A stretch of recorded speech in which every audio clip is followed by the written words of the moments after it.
Talk about on the show, don't we? Celebrities who are, shall we say, have reputations before them.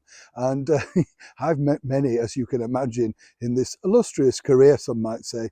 Not everybody, though, of course. You know, the famous comedian over here, Tommy Cooper, you know, the man with the red felt, fez hat and all that sort of stuff. He was kind of infamous for being, shall we say, close with money, or as we say in Yorkshire, tight. Didn't really like to give too much away. Apparently, when he got a cab or anything like that, he would say to the cab driver, have a drink on me, and stick something in the top pockets of the cabbie's coat. It's only when they drove off did they realise it was a tea bag.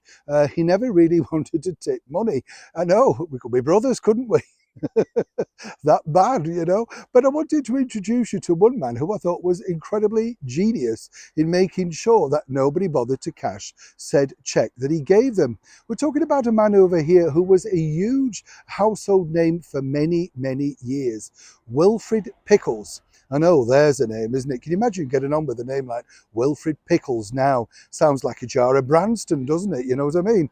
But Wilfred Pickles, way back in the 1940s, 50s, 60s, well into the 80s, was a huge household name. So much so, he was the very first BBC announcer who actually had a regional accent, coming all the way, of course, from that wonderful county of West Yorkshire and Halifax. And he did all sorts of things, actor, pantomime, as I say, BBC announcer, and had a mega hit show, sort of game show over here, and many different things, you know. These big hit shows, do you remember it? Have a Go, Mabel at the Table, Ina Sharples as she was, Violet Carson playing the piano, and himself. And he really was kind of like a down-to-earth character that really connected. The show visited up and down the United Kingdom, setting up and picked up audiences of around about 20 million a week.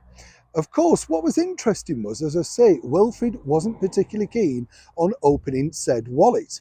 And what was interesting here is, if he wrote you a cheque, for instance, he made sure that the cheque had not only his signature on it, but also a picture of him. Yes, literally embossed picture of Wilfred Pickles on your cheque. And his theory was simply this, and I wanted to share it with you.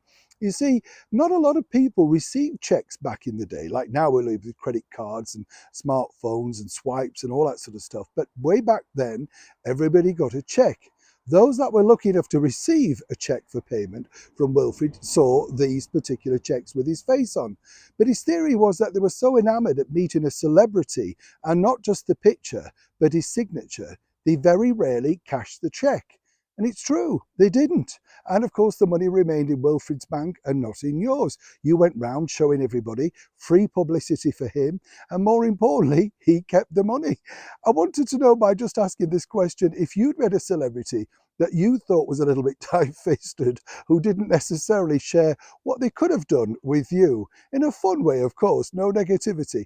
But I do kind of find it strange. I don't think you could get away with that in this day and age. But as ever, do let me know if I'm wrong. And as ever, like, share and comment on this story. Do you remember Wilfred Pickles, huge star of the day, came into sort of sitcoms with all sorts of stuff later on, and of course an irregular host of Stars on Sunday. Now that's taking you back, isn't it? Neil Sean in the heart of a beautiful English countryside.